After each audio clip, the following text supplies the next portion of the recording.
So we've been on a bit of a journey together, and we're on the last lap, I guess, of this particular session, and we come to bhava, life, becoming, life, existence, being. Please tell us. Gee, very poetical. So, okay, good. Let us have a look at bhava.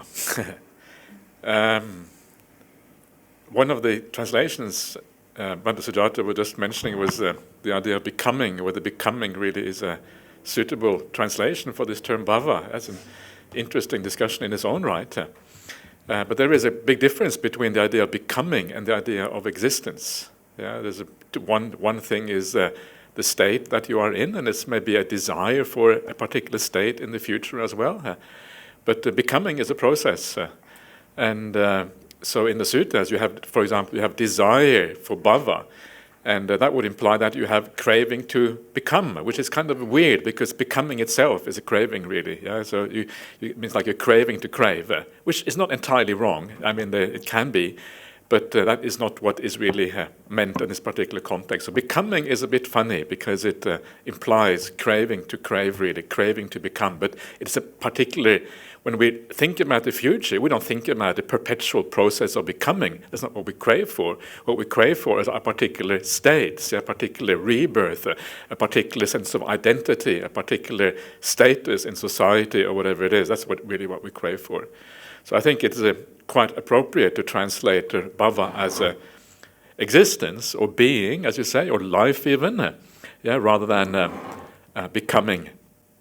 There's some erroneous translators who shall remain nameless. Shall remain nameless. Okay. So no, I think that's right. I mean, actually, there is a separate word in Pali for becoming, and that is bhava. There's bhava and bhava, and bhava is a what's it called? It's a what's it called? Causative. That's exactly the word I'm looking for. The causative form of bhava, and so causing becomes a bhavet. It means to develop, and which is the causative form. That is when you are becoming something. Yeah. Anyway, so so what is this all about? So here we have the translations by Bhante Sujato. Continued existence for bhava.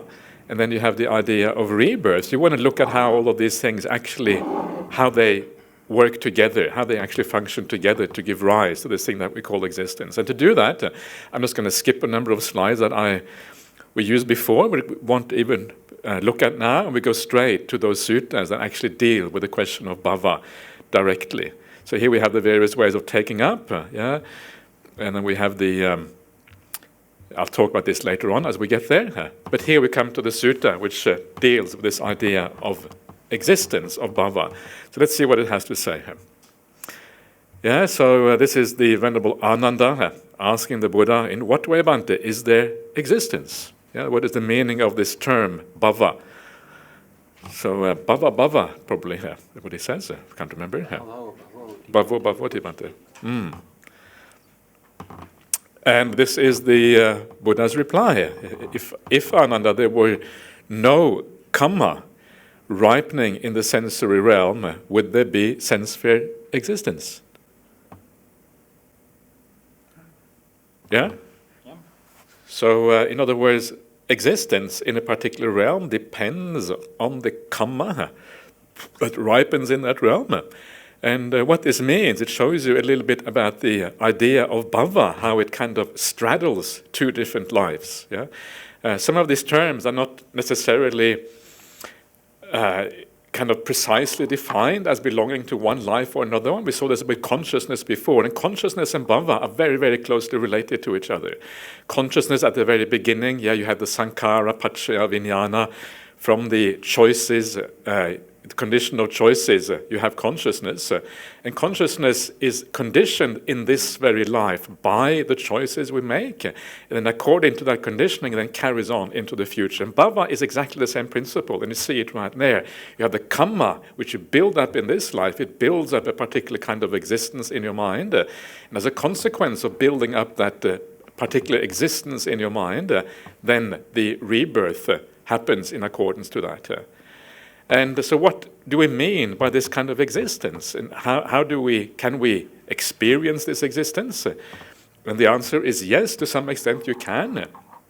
And this, I already mentioned this when I discussed consciousness before, but maybe just very briefly recap this idea. And the idea is that your existence, right now, it may not match precisely the fact that you are in the human realm, because one thing is our kind of physical, external existence in terms of our senses and things, but our inner existence may have developed in a different direction. So psychologically, we may not be in the same realm as we are physically, if you know what I mean. Yeah, this is precisely the whole purpose of developing the spiritual path, is that psychologically you kind of evolve out of the lower existence into something higher. So your consciousness may actually be in a slightly different place. So where is our consciousness at? How can we know that? And the way you can know that is simply through introspection. That's how you find these things out. Yeah, and in particular, if you have a bit of time to calm down and to get rid of the kind of usual disturbances in life, the disturbances of restlessness and excessive craving and ill will that you may have. Maybe you go on a meditation retreat, you kind of sleep for a couple of days to get rid of all the tiredness that is so common in our world. One of the things you read about, one of the kind of big detriments of the connected society we live in, that everyone is tired all the time. Yeah, people have less energy to live life properly. People are becoming more stupid. Apparently it's true. Yeah, IQ is going down because you're so tired all the time you can't think properly anymore. So the IQ is kind of dropping in society. It's kind of scary what this world can do to us sometimes. So once you get over that, and then you look at what remains in your mind, when the mind kind of reaches its baseline, that's kind of the baseline you get down to. And then you meditate, you try to watch the breath, or you try to breathe in the present moment, and you see what your mind does. And where that mind inclines, where that mind tends to hang out, what that mind is interested in, that is your existence in this life. And what you will find is that your mind, well, what is it interested in? You will find that very often it is interested in the things of the sensory realm. Yeah, we had the calm upadana, so the grasping to it says sense pleasures there, but I would say grasping in the sensory realm is much broader than just the sense pleasure. Sounds like a very narrow thing. It's grasping in that entire sensory realm. Yeah, if you find that your mind inclines towards thinking about your family, your job, problems in that sensory realm, entertainments that you would like to see, food you would like to eat, yeah, everything in that sensory realm. And there is so much, almost our entire lives revolve around the sensory realm. Yeah, this is such an important thing to understand. When we talk about sensual pleasures, we don't just mean the desires in that realm. What we mean is our entire attachment, our entire lives that are lived almost fully in that realm. From the moment you wake up in the morning to the moment you go to bed at night, the sensory realm is really what our minds are, what we are immersed in, yeah, completely immersed in this realm. So of course we are going to be tend to be attached to that realm because it is our entire lives. Then you go on retreat and you see that's actually exactly what happens. Your mind inclines towards those things. It thinks about those things. And unless you use willpower, you will tend to stay with those things. So the idea here is to go on retreat, use no willpower, and see what your mind leans to. And that's why you kind of roughly know what your bhava, your existence, is in this life. But you will find that it is not always in the sensory realm. Yeah, sometimes as you meditate, as your mind, you start to see the disadvantages in the world of the sensory world, and your mind starts to incline more towards meditation practice. Your mind may incline towards peace. Yeah, I'm getting a little bit ahead of myself now because this is really the next bhava here. So let's just stick with this one for now. I'll come back to the other one in a second. Yeah. So would there be sense existence if there was no ripening in the sensory realm? No, yeah, because your mind is not inclining towards those things. Thus, Ananda, for beings hindered by ignorance and fettered by craving. Yeah. So here the Buddha is just kind of starting out this idea of how bhava happens. And he starts out by saying, for beings hindered by ignorance and fettered by craving. Yeah. And this is a standard phrase. We saw it before, actually, very briefly, I think. Yeah. And this is something you find many, many places in the suttas in various contexts. And it is a very beautiful summary of the problem that we are faced with in this life. We are hindered by ignorance, because ignorance is what blinds us. It means that we are in the dark. We don't see things as they actually are. Either we don't see at all because it's in the dark, or we see distortions. We see mirages where actually there is no mirage, and we are completely blinded by what is going on. And when you are hindered by ignorance, you can't see what happens. Well, you hit your head in the beams in the ceiling. You stub your toes on the floor. You fall over when you kind of walk over a root in the ground or whatever. Ignorance, not being able to see darkness around us, is always going to be problematic. It must lead to suffering. It's kind of obvious when you think about it. Hindered by ignorance. There's no light. The purpose of the path is to get the light to turn on so we can actually see what is going on. So we don't have to hit our head against the rafters anymore, etc., etc. So ignorance is the root problem. And then because of that ignorance, we crave, and that craving is what fetters us, what ties us to the round of existence. The craving is what perpetuates the rebirth. It's like the rope that ties you to the round of existence and then drives you on. These two powerful forces coming together, the blindness on the one hand and the fetter and the rope that ties you down on the other. So anyway, that gives you a beautiful kind of summary of the problem that we are faced with from a kind of more philosophical perspective. So for beings in this thing, karma is the field. Why is karma the field? Well, you have made karma that leads to the sensory realms. That is the field. It's like where your mind is heading. That's where you're going to be sown, so to speak. Consciousness is that seed which gets sown in that field. The field here is really just another way of saying a particular plane of existence. That's really what it means here. That plane inside of you now, and then that plane then becomes real when you get reborn. Consciousness is the seed that is planted in that particular realm. And once the consciousness seed is planted, craving then becomes the moisture that makes it grow. It grows in that realm. And what growing here means, it just means that consciousness takes different shapes according to how you live your life. If you live your life well, consciousness grows in a positive way. You live your life in a bad way, then consciousness heads in a bad direction towards more suffering. So the growing here really is just the growing of rebirth, the growing of future existence. That is really what is meant here. So the seed becomes a plant which kind of builds up, and then it kind of has its next seed coming from the plant when it's fully grown. The next seed comes out. The next seed falls into the new karma field of the next future life, and then more craving starts, makes it grow in that future existence again in the future. So the growing of consciousness just means that potential for rebirth in the future. Craving drives it on. For the consciousness to be established in an inferior realm. The Hinaya Dhatu, is that the Dhatu that's used here? Hinaya Dhatu. So Hinaya means like Hinayana, it's the same word as they have in Hinayana. The kind of the inferior realm. And that is where, that's kind of the human realm. It's called the inferior realm in these kind of things. So here we are in the inferior realm. In this way, there is a rebirth in the future. Okay, so of course that is just the beginning of this particular sutta. It goes on to 3 more, and it talks about the middling realm and the the superior realm, and the middling realm is then the realm of the jhanas, the samadhi realms. Yeah. So when you go on your meditation retreat and you find that your mind is inclining towards peace, is inclining towards samadhi, inclining towards all of those things, it means that you are established in that samadhi realm, or established in that realm. You can see there are many sub-realms here. Yeah, the sutta gives you three main kind of areas. Yeah, the three areas of the sensory realm, the jhana realm, and then the arupa, the formless realm. But there are subsidiary realms within this. Yeah, obviously. And so this is just like a broad overview.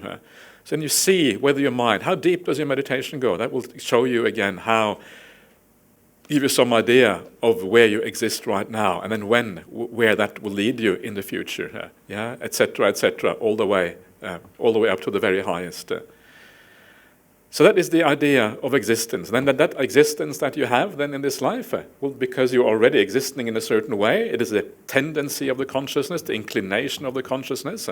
Because consciousness has an inclination, then when you die, it carries on with that same inclination into the future. And then rebirth happens accordingly in that way. So what happens if there is no bhava? Yeah, this is the interesting thing. What about Sujato is saying that we haven't kind of looked at the cessation sequence? Maybe we should look at the cessation sequence here a little bit as well.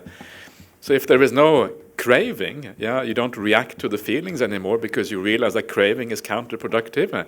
Craving is in itself suffering, and you cannot procure any happiness with craving anyway, so you might as well let it be. Then you don't take anything up in the world. You don't lean towards any of these things. You're not interested in any of these. You don't hold on to views anymore. You don't hold on to the sensory realm. You still live in that realm, but you know that these things are impermanent. They can go at any time. There's no grasping onto any of these things. And what that means in your mind is that when you sit down in meditation, your mind is not interested in anything. It doesn't hold on to anything. Yeah, it just lets everything go, and you just go deeper and deeper and deeper automatically. Yeah?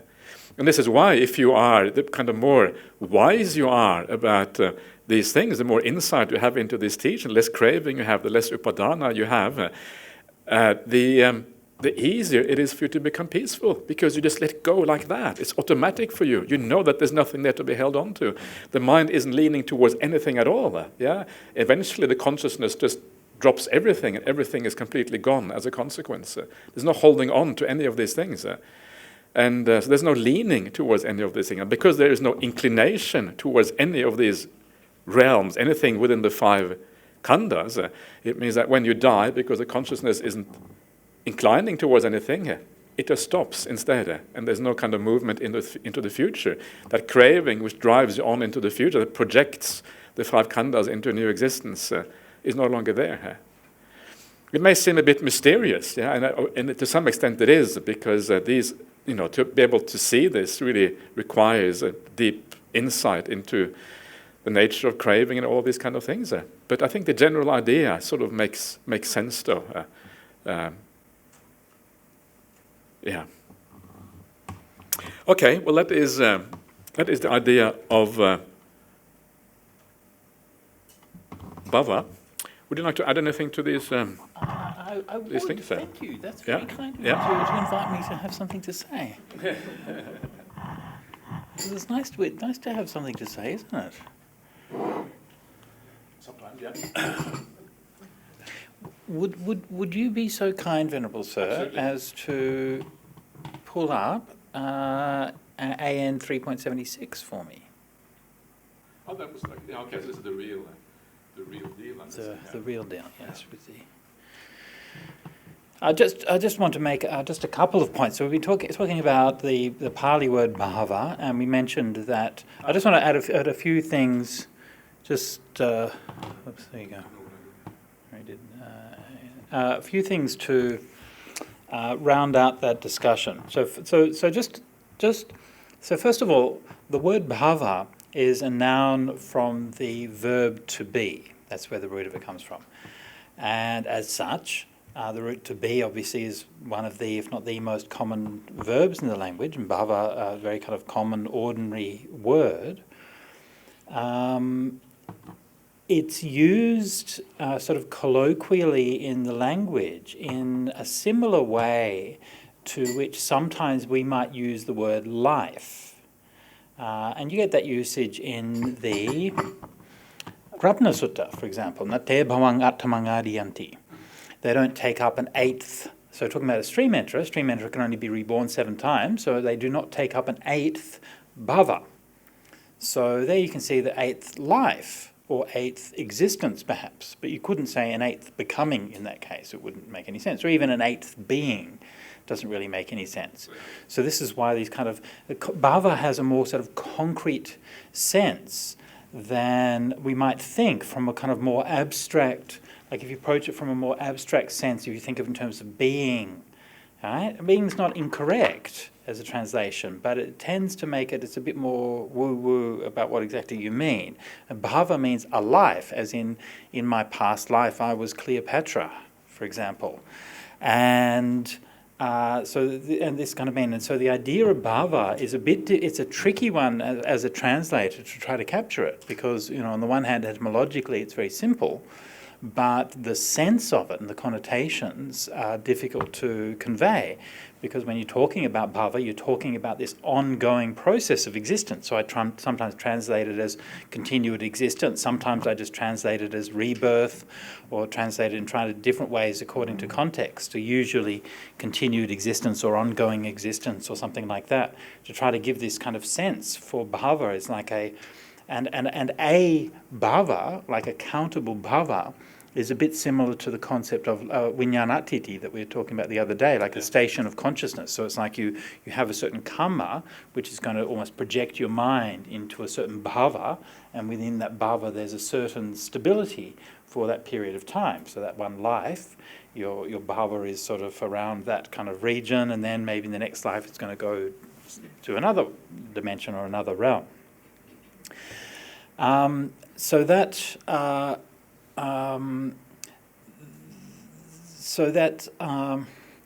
imagery around the seed and the growing and the moisture and all of those kinds of things. I mean, even the karma dhatu vepakancha, the vepakancha is to ripenable, literally is the ripenable karma. Yeah, and so it's a very kind of organic set of imagery which is being evoked here. And this is historically one of the sources for which the idea of rebirth came about. Because people can see in nature that trees will grow and they will leave their seeds and they will come up. And people look and they see nature is in cycles. And everywhere you look, there are cycles happening in nature. Life and death going round and round and round. And the simile of the seed giving rise to rebirth was taken not just in India, but you find the same thing in ancient Greece. For example, one of the legends of Pythagoras was that Pythagoras died because he was being chased by his enemies, and he came to a field of beans and he refused to go across the beans because he refused to kill any of the bean plants by running across them. Why? Because inside the beans, each bean has a life, a soul. And you know that because if you eat them, you tootle them out the back. You fart. And those farts are the souls which are trapped inside the beans.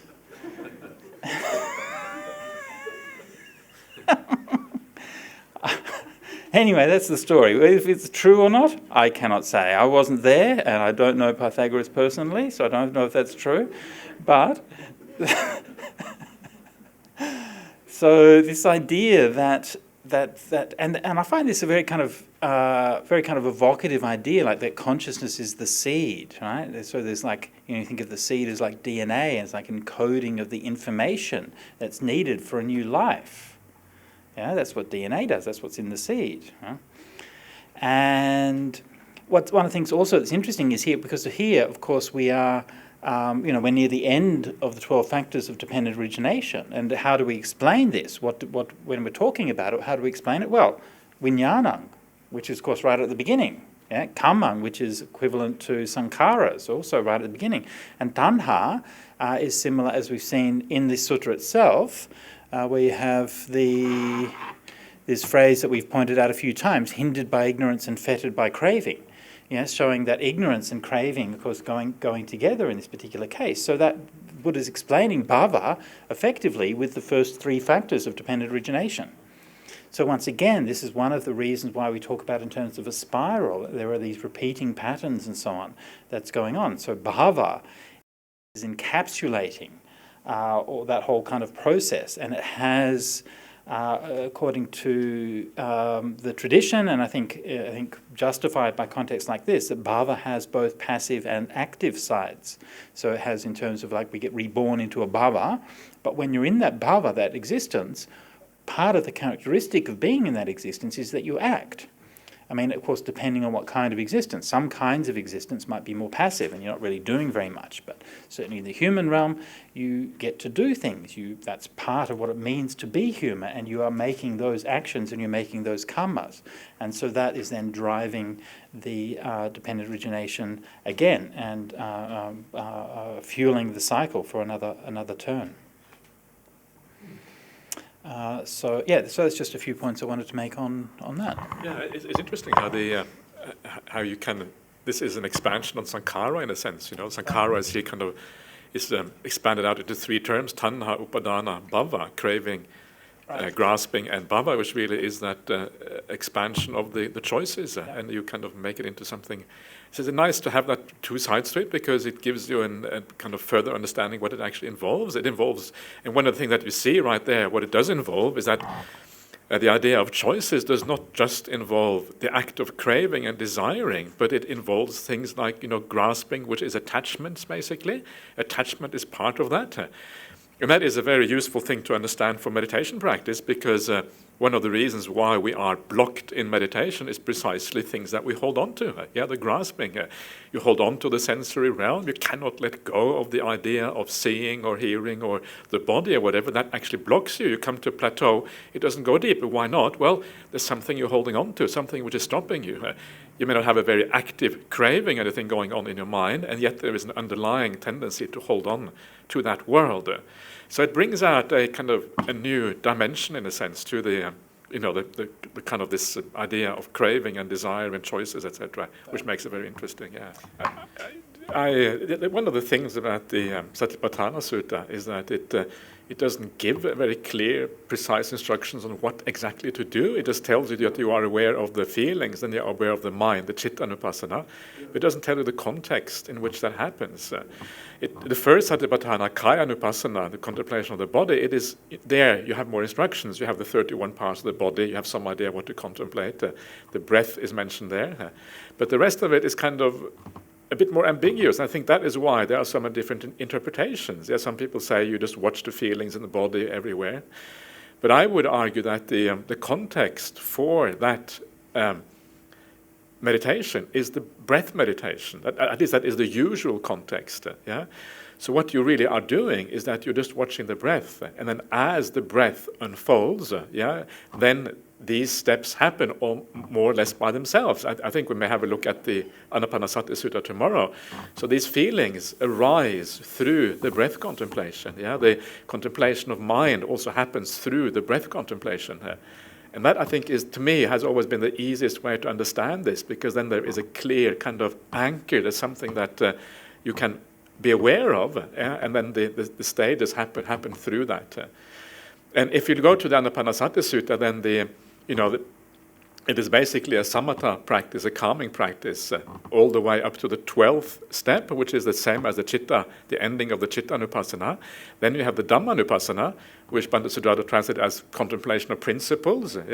We can maybe translate as mental qualities or something like that as well, or some mental qualities. But the idea there, the very last step, is, first of all, it is the contemplation of the hindrances. So that is where you understand causality specifically, and you understand what it is that blocks you at the very end of this thing.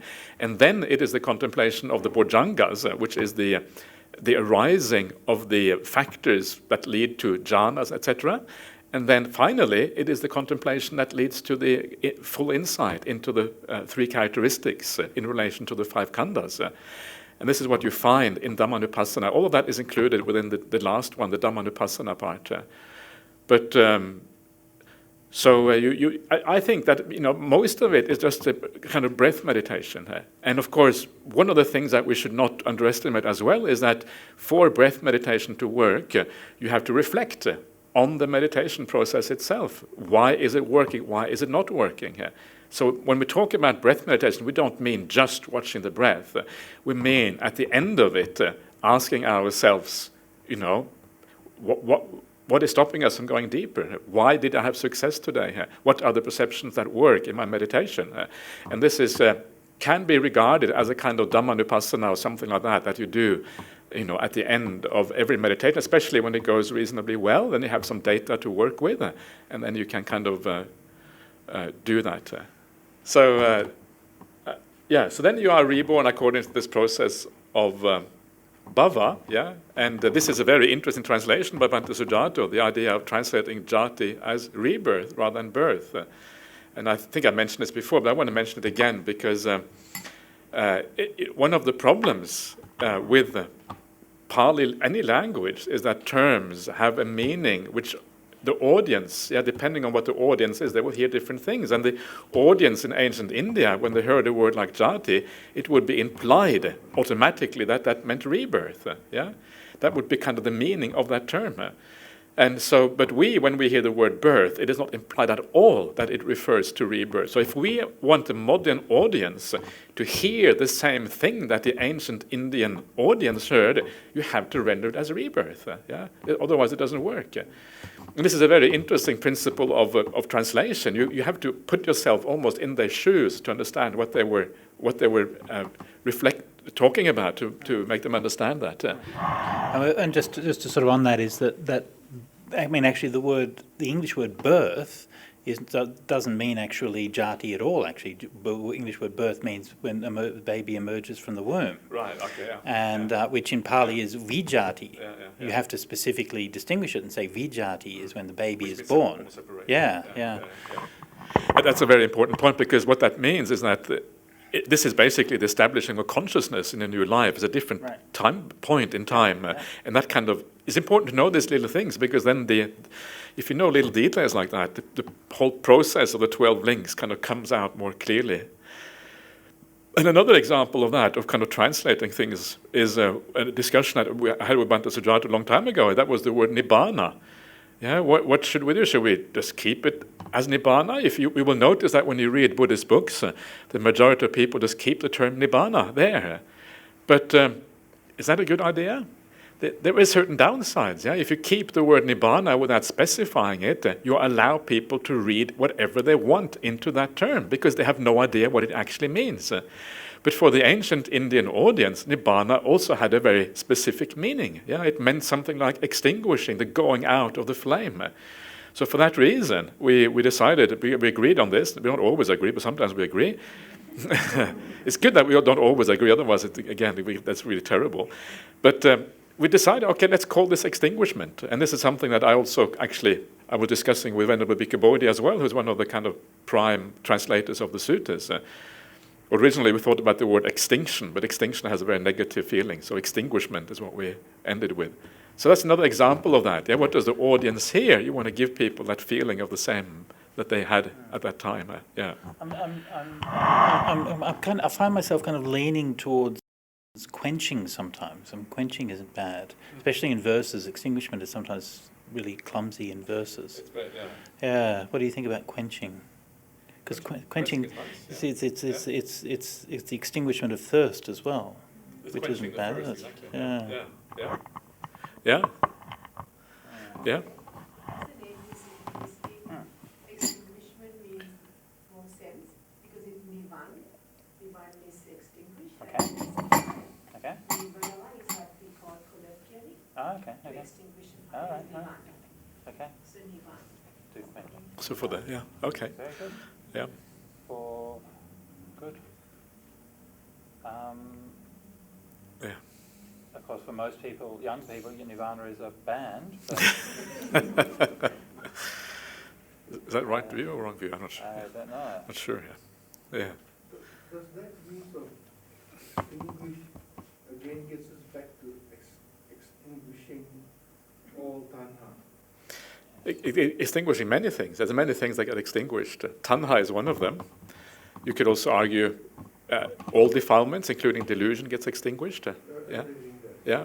All delusion, Suffering gets extinguished. That's another thing that gets extinguished. There's a number of things. And sometimes I think the term extinguishment or nibbana is often scary. It can sound scary, Who wants to be extinguished? But if you think of it as extinguishment of suffering, then it becomes like a very positive term. I mean, in the Dhammapada you find the Nibbana Paramang Sukhang. Nibbana is the highest happiness. That is something that we can relate to in some way, at least partially, and it has a positive psychological sense. But it should be scary. Sometimes, not all the time. Though. Is that right? It should be. Okay. There should be something which is challenging about it. It shouldn't be just kind of. This isn't, it's not like realizing Nibbana, it's not like going to a day spa or something like that. It's not like, I'm going to get pampered and everything's going to be nice and stuff. It should be challenging, right? Because giving up everything. And if you're not a bit freaked out by it, then it's not quite doing its job. Yeah, true. But we also need to see that it is kind of a good outcome. You can't just be freaked out if you think, because otherwise no point in being a Buddhist. If it's just, you have to kind of see that there's a good grounds for being freaked out, and that actually freaking out is actually good in this particular case. It's not a negative thing. Sometimes freaked out is just bad. Anyway. Well, that's right. But that's what stops complacency, right? Like the devas who are freaked out by the nirvana. For me, I would argue that it's better to be freaked out by samsaric existence. Oh, yeah? You said that nirvana isn't a day spa. In Fairfield, we do have nirvana nails. Really?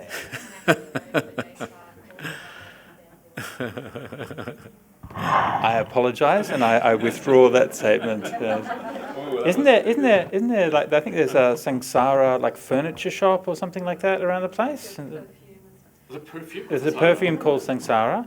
My favourite one was when we were invited for dana at a wealthy upasika's house one time, and it's a very kind of posh place, and there's all these fancy cars and all of this kind of stuff. I was there with a Thai monk, and in the hallway there were some shopping bags, and one of the shopping bags was Max Mara.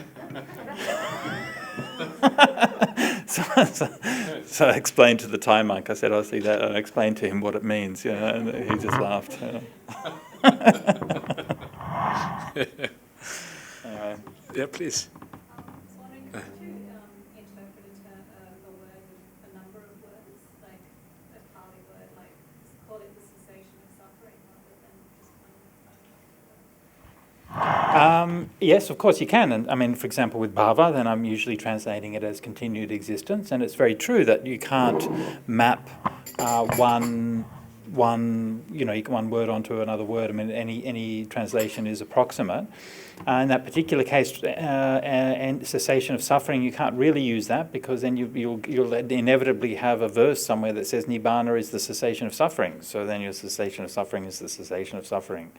So this is the problem, is that sometimes one of the things with Nibbana is that it has a very specific set of like imagery and connotations around burning and fire and the going out of the fire and so on. And if you lose that, that's one of the things where if you just say Nibbana, you lose that set of connotations, in English anyway. So you want to try to do something that's going to talk about, that's going to, in a way you can try to build up a sort of set of imagery and connotations when people are reading the suttas by reflecting the metaphorical backgrounds of words as well. Putting out, you could use putting out or going out or something like that. And again, a lot of the times that these, when I was translating, I would often try to use more colloquial translations like that. In fact, I think I tried to use something like going out or something like that for Nibbana.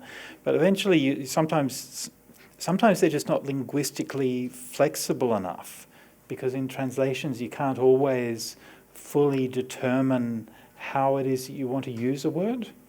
You know what I mean? So if you were doing it in English, you'd be able to phrase it in a way that was going to make sense. But if it's in the Pali, then sometimes you're constrained about how you're going to express it. But yeah, I think like to translate it as going out would actually be a good translation. Yeah.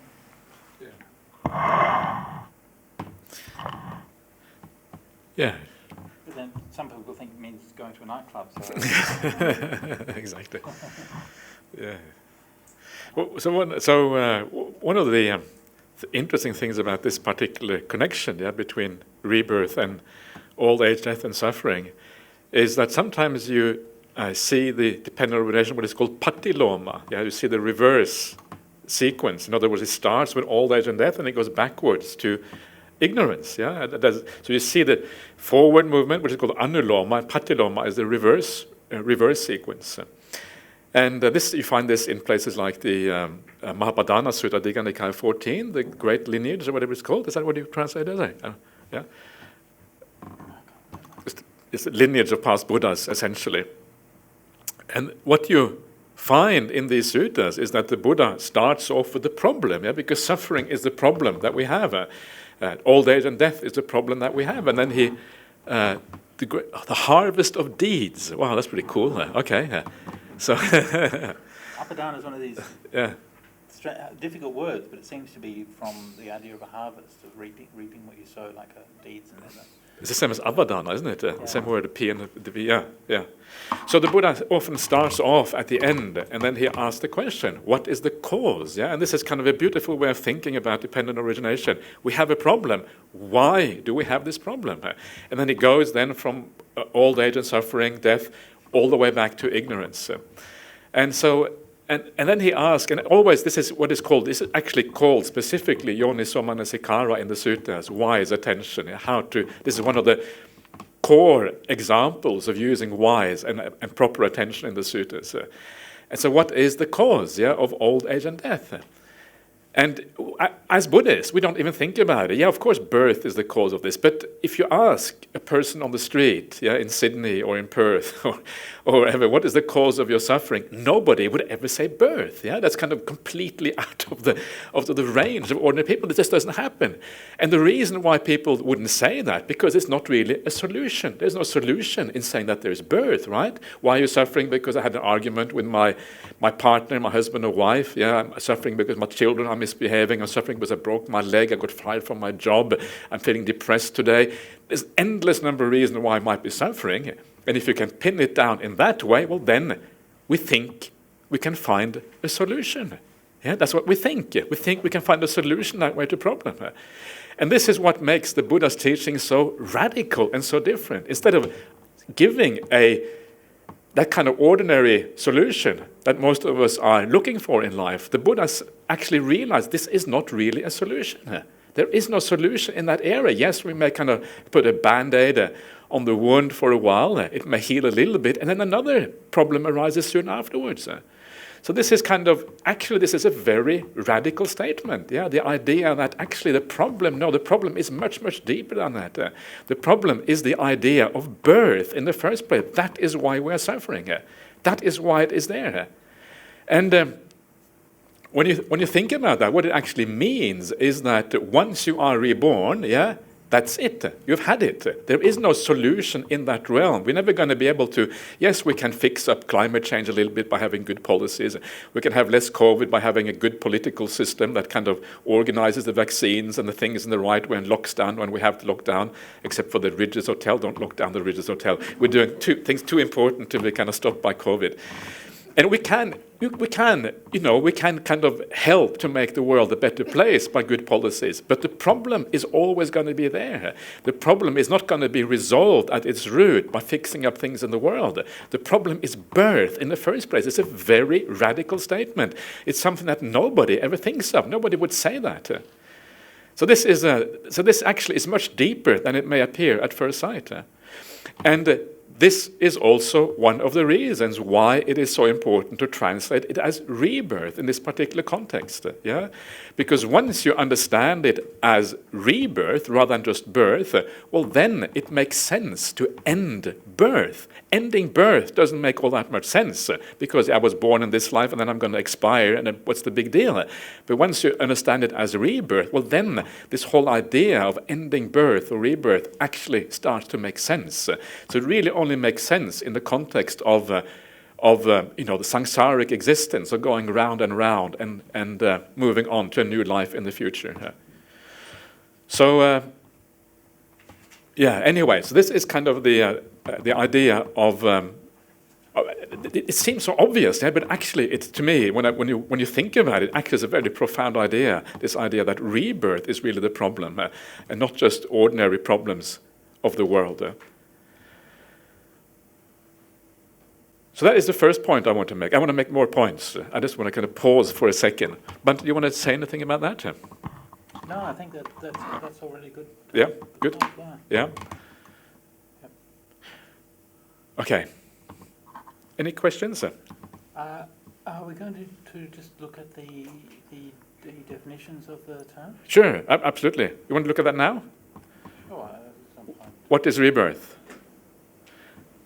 So this is the standard definition of rebirth found, or of birth, of jati, found in the suttas. Yeah, we discussed this briefly before, but just to make it absolutely clear that rebirth does not mean mind moments. It does not mean thoughts arising in the present moment or the next moment. It means rebirth, inception, conception, reincarnation, manifestation of the aggregates, acquisition of the sense fields or the senses of the various sentient beings in the various orders of sentient beings.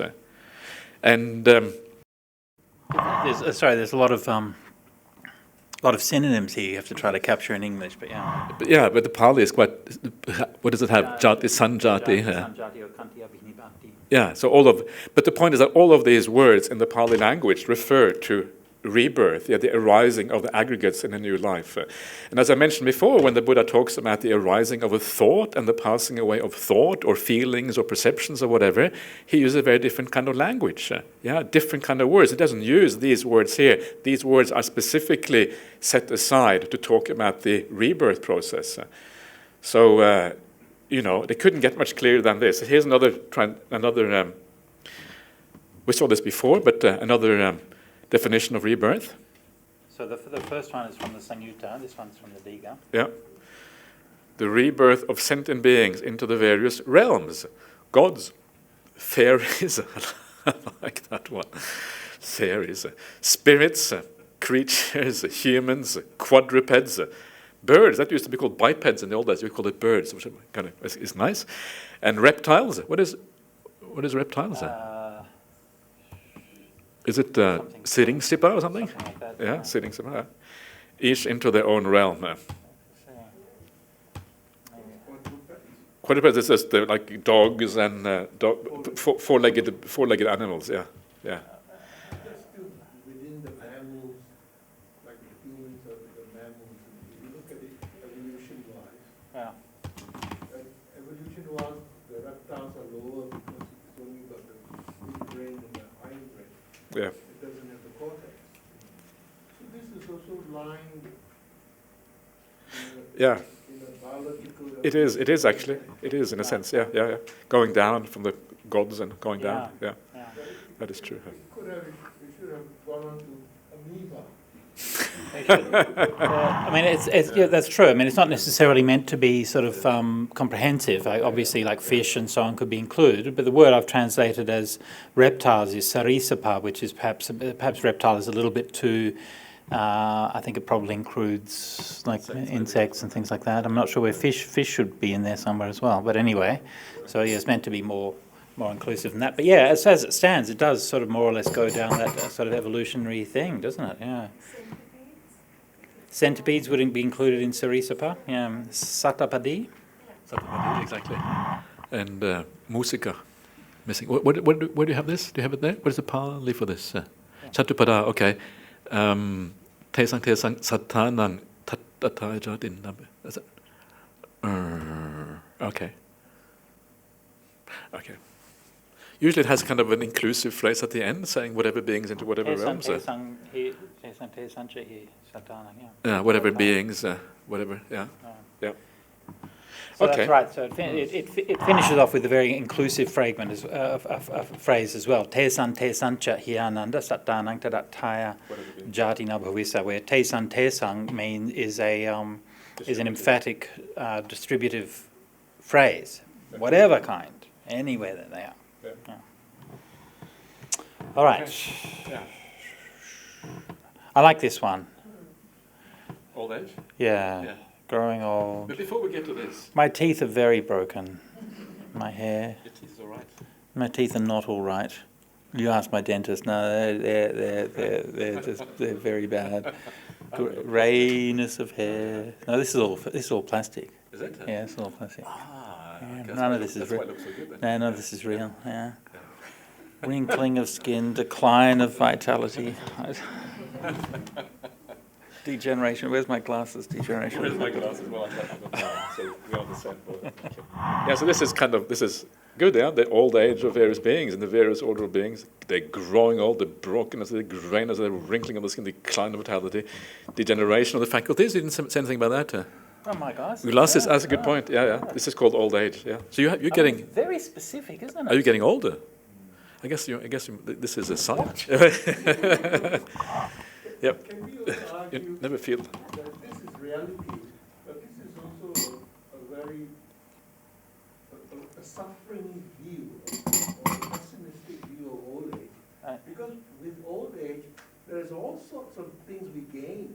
Pensions, More than parking pension. spots.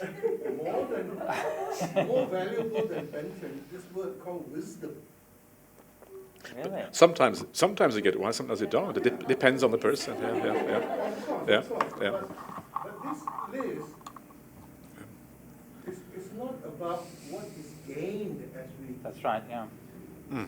And actually, in helping geriatric patients, in helping ourselves meet old age, we also actually need to look at what we've gained, For sure. Yeah. Yeah. not just the sufferings that we have. Yeah. Yeah. But the point here, the whole point of this one here is to look at the downside of things, and that's kind of the whole point. Yeah. Have you I mean, met the Buddha before? and this is the thing about this is one of the things about the Buddha's teaching. They always talk about three things in the sutras. They talk about the asada, the adinava, and the nisarana. You know those, Enkong? No. So the asada is the whatever is beneficial, whatever is good about something. Yeah. And he always said the same thing with the sensory realm. I've been saying bad things about the sensory realm, but of course there is an attraction in the sensory realm. We enjoy the things of the senses. There is an attraction there. So there's always the positive side in something. Well, or can be, not always, but very often. But that's not highlighted in all the teachings that we are receiving from all the members of the... No, but that's what I'm telling you now. Yeah, this is the opportunity. That now is the chance. Yeah.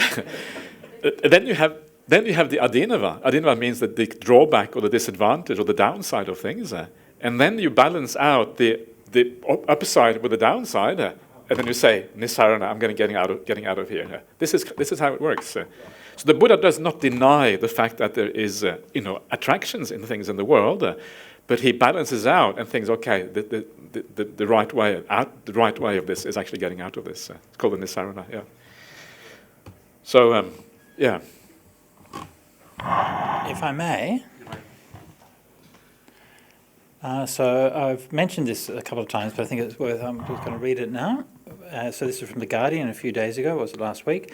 Aging process is unstoppable, finds unprecedented study. Research suggests humans cannot slow the rate at which they get older because of biological constraints. Thank you, science. Immortality and everlasting youth are the stuff of myths, according to new research which may finally end the eternal debate about whether we can live forever. So just in case you're wondering, backed by governments, business, academics, investors in an industry worth $110 billion and estimated to be worth $610 billion by 2025, crikey. Scientists have spent decades attempting to harness the power of genomics and artificial intelligence to find a way to prevent or even reverse aging, but an unprecedented study has now confirmed that we probably cannot slow the rate at which we get older because of biological constraints. A study by an international collaboration of scientists from 14 countries, including experts from Oxford, set out to test the invariant rate of aging hypothesis, which says that a species has a relatively fixed rate of aging from adulthood. Our findings support the theory that rather than slowing down death, more people are living much longer due to a reduction in mortality at a younger ages, said Jose Manuel Uberto from Oxford's blah, blah, blah, blah, blah. We compared birth and death data from humans and non-human primates and found this general pattern of mortality was the same in all of them. It suggests that biological rather than environmental factors ultimately control longevity. The debate over how much longer we can live has divided academics, blah, blah, blah, and so this sort of plugs the gap. A high risk of death in all the data sets. So they investigated multiple data sets, and all of the data sets confirmed the same general pattern, that a high risk of death in infancy, which rapidly declines in immature and teenage years, remains low until early adulthood and then continually rises in advancing age. In historical populations, life expectancy was low because many people died young, but as medical, social, and environmental improvements continued, life expectancy increased. However, the trajectory towards death in old age has not changed. So there you go. Worth noting. Yeah. Good. Yeah. Makes sense. Yeah.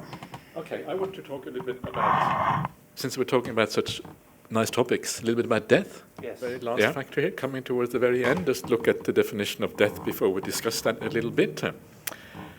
So what is death? Passing away of various beings from the various orders of beings. They're perishing, breaking up, disappearance, mortality, death, completion of the time, the breakup of the aggregate, the laying down of the carcass.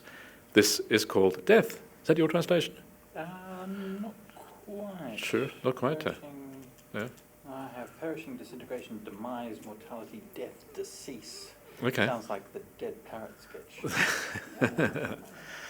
Yeah. So anyway, so just to make it very clear again that this obviously means death in the ordinary sense of the word, doesn't mean anything apart from that. Now, the interesting thing about this, at least that's one of the interesting things about this from my perspective, is that dependent origination doesn't just end with suffering. It doesn't just say that all of this leads to suffering. It specifies old age and death, which is kind of fascinating. Why doesn't it just say, well, you get born, then you suffer as a consequence? Why does it specify old age and death? And one of the reasons, I think, is because it wants to specify the idea of the samsaric existence, the kind of round of birth and death. And if we just say suffering, it is not so clear that this is meant as a process that kind of carries on. By specifying death, you can infer that the further process of rebirth is also implied by that, in a sense. But I think also the idea why death is kind of specified in this way. I mean, old age is there, but of course death, in a sense, includes the idea of old age within it. So death is really the main issue, the main thing at stake here. And I think the reason why it is singled out in this way is because death sort of encompasses almost all aspects of suffering within that one experience of life. So much is included in that. Death is such an important point of suffering in human existence. And we know that. The fear of death, the fear of future is such a kind of large thing that kind of hovers over human life, and it makes the future always so uncertain and unreliable. We do so much. Our society is obsessed with trying to safeguard people. People shouldn't die. And if one person dies in an accident, we go to great lengths to try to find out the cause that we can stop it again in the future. And part of that, I think, is cultural, why we are so obsessed with people dying. I don't know personally whether death is necessarily such a bad thing. Always. It is, it really depends. I think from a Buddhist point of view, far more important than life or death is actually how we live. How we live is really what matters. You can have a long life, but if you live badly, it's not all that useful. But so the idea here is that death comes here at the end of dependent origination. And if you read about the suffering in the First Noble Truth, you have the jati pi dukkha, birth is suffering, and then again you have old age, and sometimes you have illness, and then you have death again in the First Noble Truth. So this is kind of, again, a very significant part of the Buddhist idea of of what suffering is, because it includes so much of human suffering into one point. Why is that?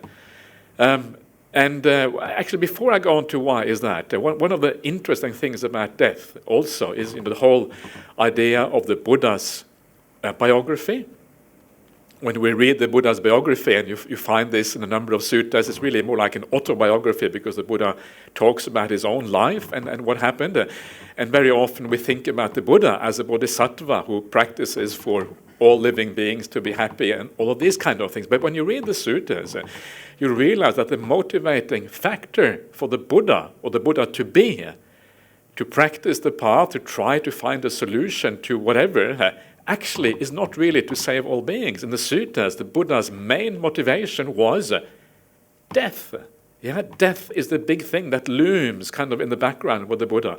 He specifically talks about, there's a sutta in the Anguttara 3s, 39, Sukumala Sutta, Sukumala Sutta, anyway, something like that, where he talks about what made him go forth, and the things that he talks about when they go forth. And this is very closely related to the Devadutas, the divine messengers that we talk about sometimes. And the things that made him go forth were precisely illness, old age, and death. And of those three, death is the one that kind of encompasses the other two. When you die, of course, old age and illness usually are part of that.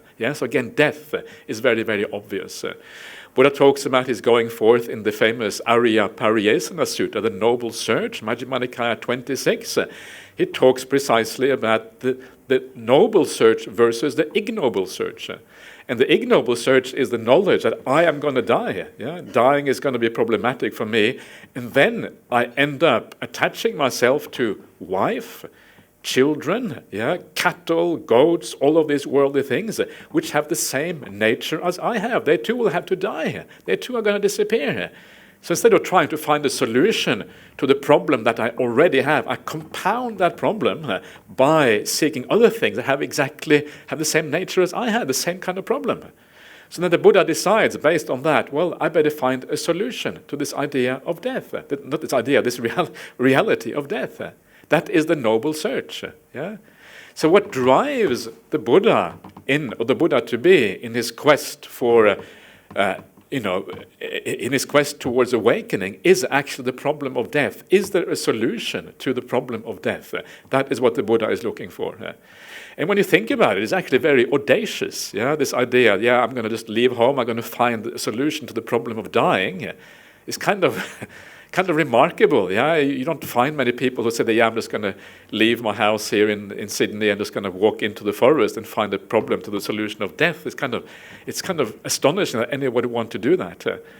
And of course, one of the reasons why the Buddha was able to do that, there's many factors, but one of them was that ancient Indian society encouraged people to do these kind of things. There was a very strong ascetic tradition with support for ascetic people. There were people who had already practiced a lot of practices that lead in the right direction, samadhi practices, these kind of things. So there was an established culture for this kind of search, and that makes it, of course, easier.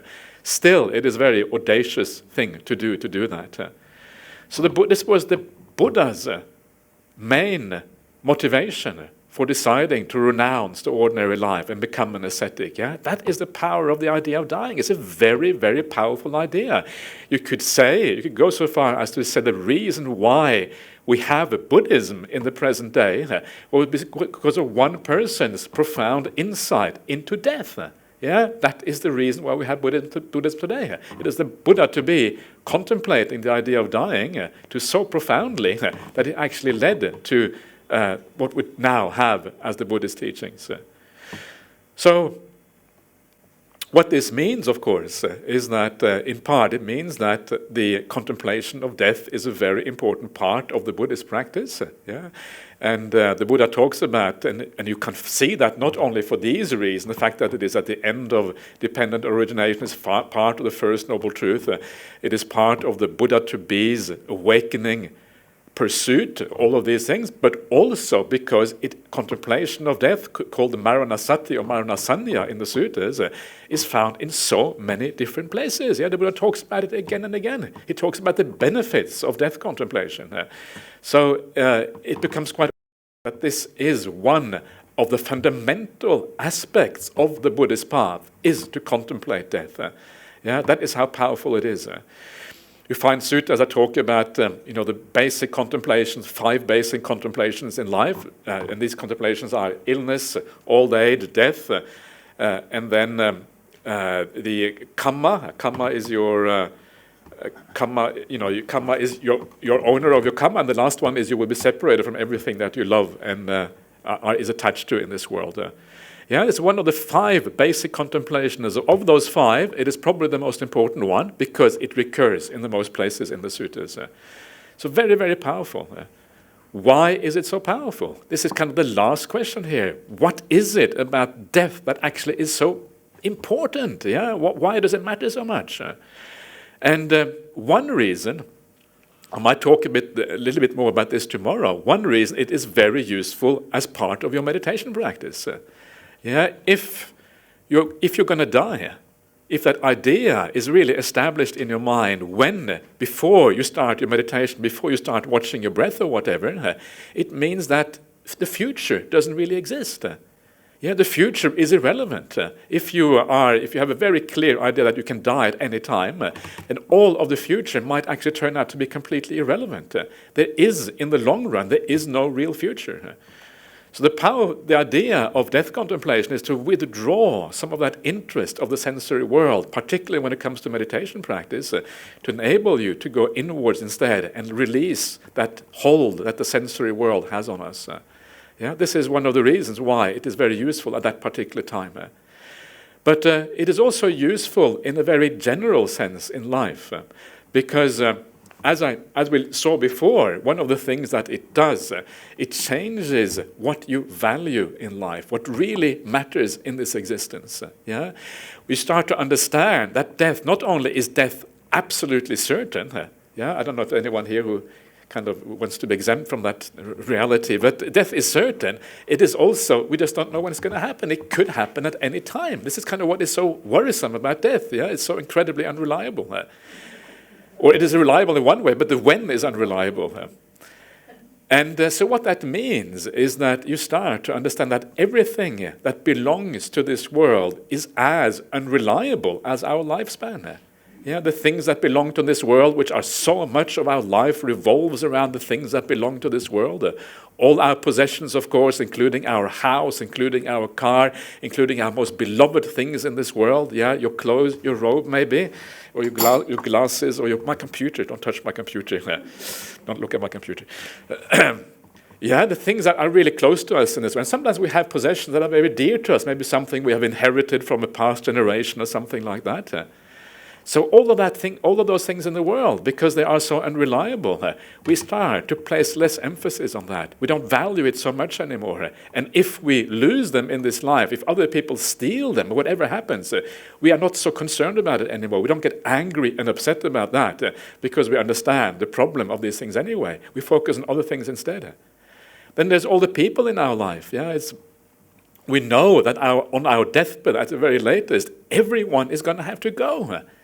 Dying is a very solitary experience. There's no one there to support you when you die. They can hold your hand until the moment you die, but the moment you're dead, you're on your own. It's true, isn't it? And people often don't think that you are really on your own. And to be able to deal with a situation when you are absolutely alone, you have to have the resources inside of you to be able to deal with that. External resources are no longer going to be very useful for you.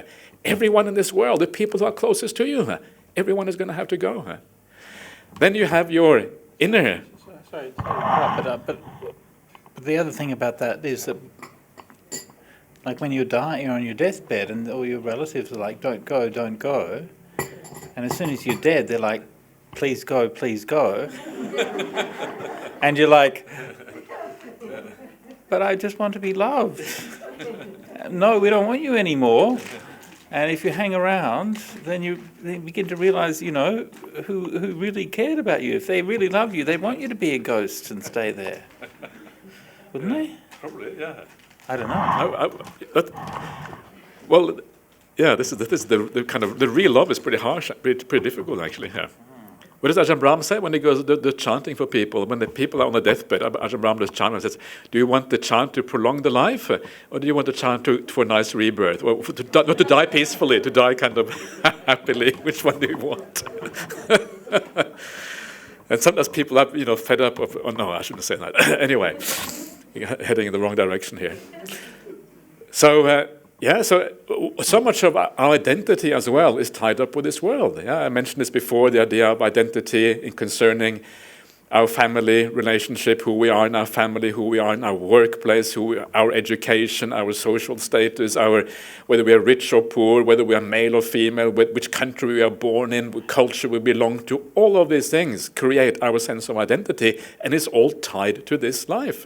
When you die, everything gets stripped. Yeah? Maybe not everything, but there isn't much left when you're on the deathbed. And of course, the last thing you have to let go of is your body. Yeah, when you take away all of that, there's not much left. And this is why the Buddha says you are ultimately only the owner of your karma. Karma sakka. Karma is your owner. What is that karma? And that karma that you have on your deathbed, if you have now followed this course of dependent origination, you know that karma is equivalent roughly to your bhava, to the consciousness that you have created for yourself over a lifetime. What is that mental state like?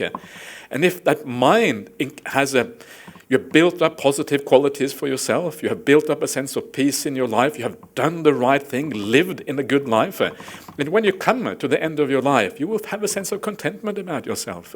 You will feel a sense, maybe even a sense of joy in your heart, because you know you have lived well.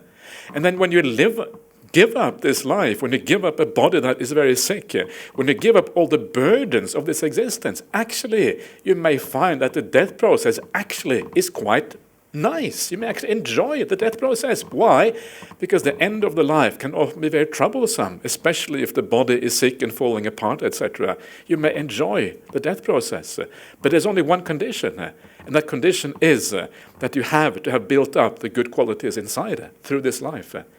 So this is really the outcome of death contemplation done well. When you do death contemplation well, it reminds you every day of the importance of living well. Yeah, living well is what matters. Everything in this world is so transient. Everything in this world is so impermanent, unreliable. You can't control it. It's going to go before you know it. Suddenly it's all gone. Yeah, and then the only thing you have left is the good qualities in your heart. So it reminds you that trying to create this life, to make this life just right, to have the right kind of wealth, the right kind of friends, the right kind of status, the right kind of promotion in your job, all that is empty. It doesn't have anything you can take with you into the future. Instead of focusing on those things, instead you focus on the process of how to get there. What is the process? Do you do things with kindness? Do you do things in life with care? Do you do it with compassion and understanding of other people? Do you avoid getting upset and angry when things go wrong in your life, and instead understand that this is just the nature of life as it actually is? So you start turning your life around, and this is, when death contemplation is done in the right way, this is the power that it has. Yeah? On your deathbed, are you going to argue with someone on your deathbed? Yeah, if someone says, I don't believe in rebirth, are you going to tell them off on your deathbed? What? You're not, yeah. On deathbed, you're just going to say, "Go away. I don't want to. Yeah, I want to be peaceful. Don't bother me. I'm dying." And this is the thing, yeah. So, and this is, I think, it just shows us the idea that death is found here at the very end of the path. Reminds us of the importance of these contemplations in Buddhism, yeah, and done well. And for that reason, death contemplation is something every one of us should really be doing as part of our spiritual practice. Anyway, so that's what I say. What do you say? Yeah, no, it sounds good. What I hear you saying is don't die.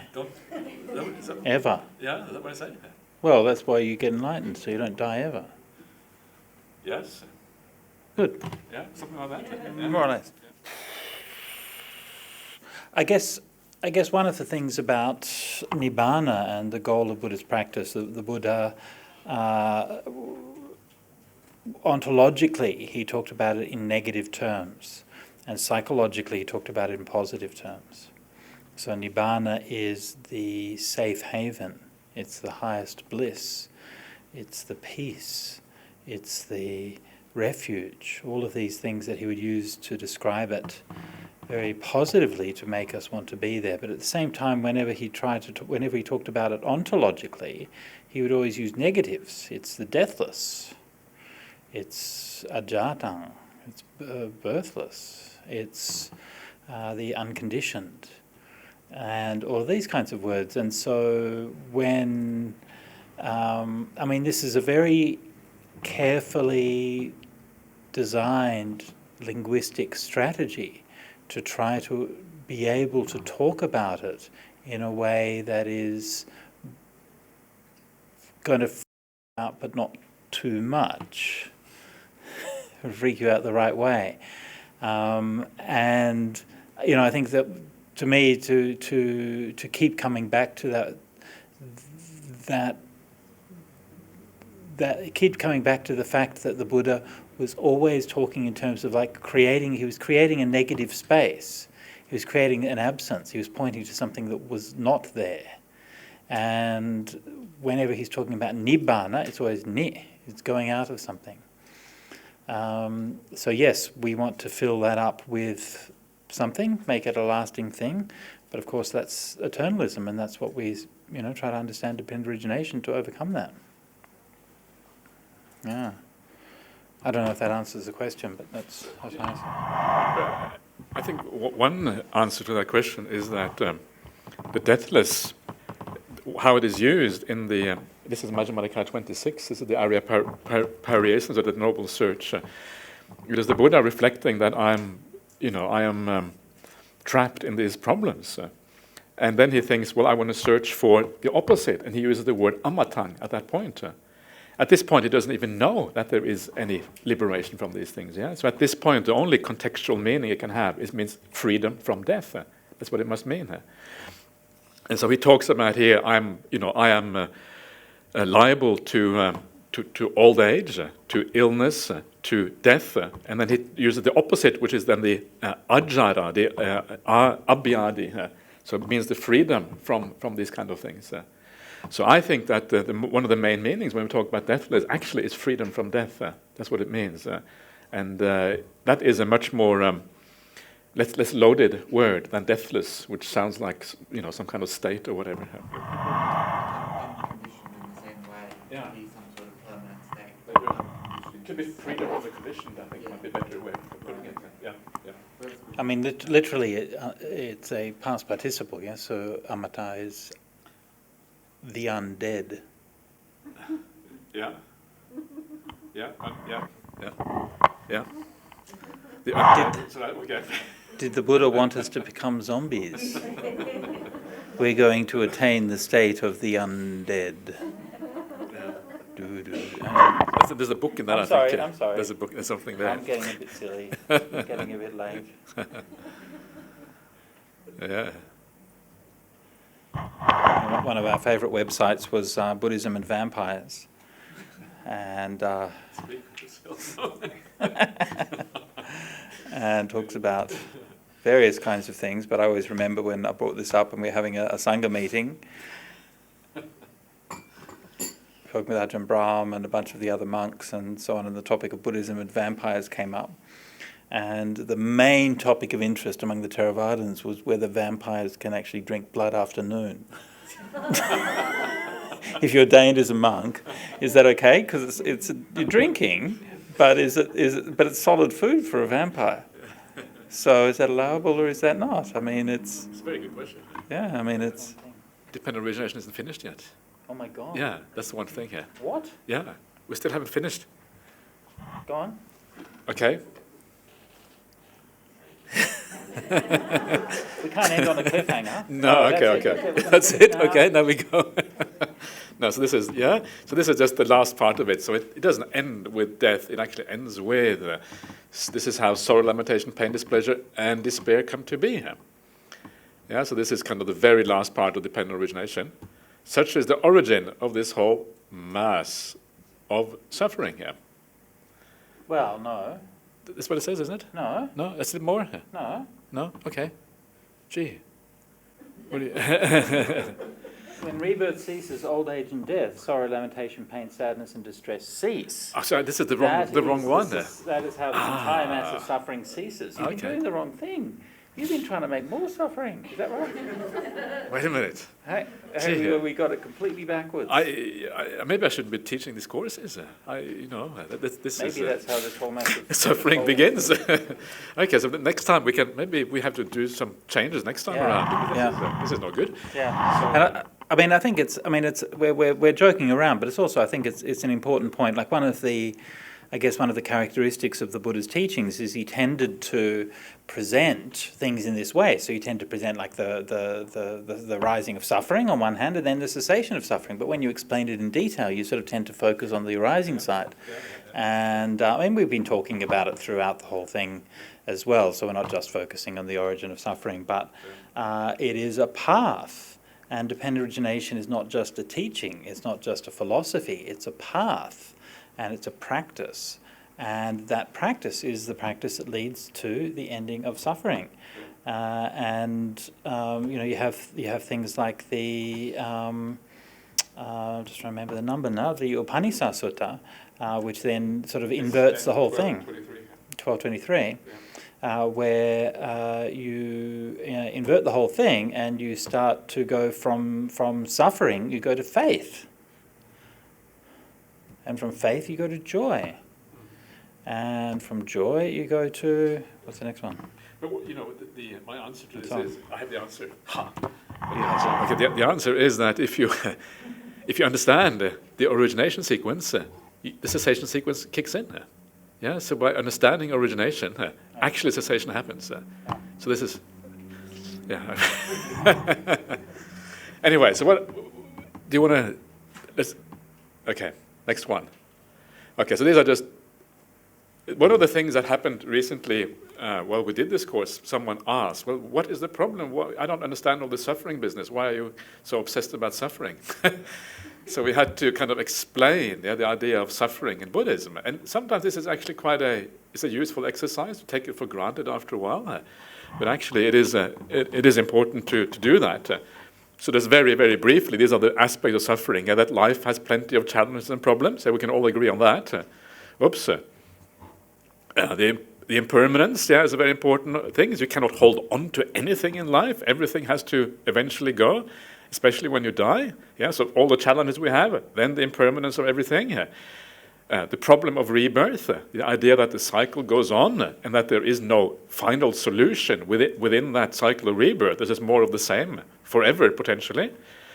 The various realms, you don't know whether you're going to be reborn in a good realm or bad realm. That is kind of worrying, isn't it? And very often the problem is that whether we make good karma or bad karma is not something that is in our control. It depends on how we get reborn. If you get reborn in a mafia family, almost guaranteed you're going to make bad karma. How are you not? If your parents tell you go and do bad stuff, well, that's what you're going to do.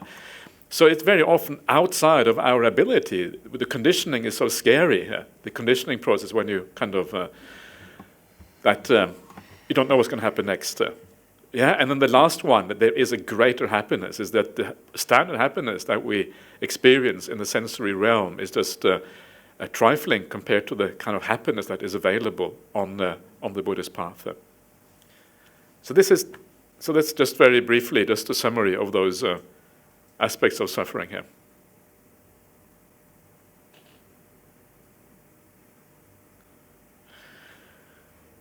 Okay. Then what happens? The prominence of death. Okay, we talked about this already, so I'll leave that out. The significance of death, we talked about this already. What happens next? Okay, so what happens next? I can't remember what I got here. Suffering, I say, results in either confusion or searching. This is pretty much what you talked about before here. Searching is where it gives rise to faith, Upanishad Sutta. I can't believe I have all this stuff in here. It's just too much. So this is what happens Yeah, this is what Bhante Sujato was just talking about. So when you have suffering, if you deal with the suffering in the right way, it leads to faith. And then from that faith arises this whole sequence known as which Bhante Sujato translates as nicely as dependent liberation. From the faith comes gladness, comes the rapture. This is meditation, what happens in meditation. Tranquility, happiness, stillness, knowledge and vision according to reality. Perhaps dispassion, liberation, the knowledge of ending here.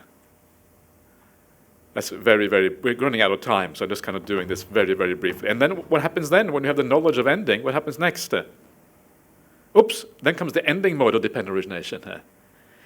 We haven't even touched on this. And then, at the very end of old age, death and suffering, and then what happens?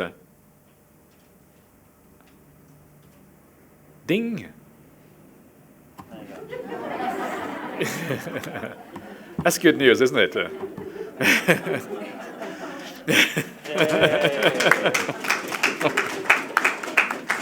good. Sadhu, sadhu, sadhu. Very good. So either you're an arahant or you are on the path. This is kind of the point of this. This is the person on the path. Yeah. Okay. So that's it. Sadhu, Sadhu, sadhu.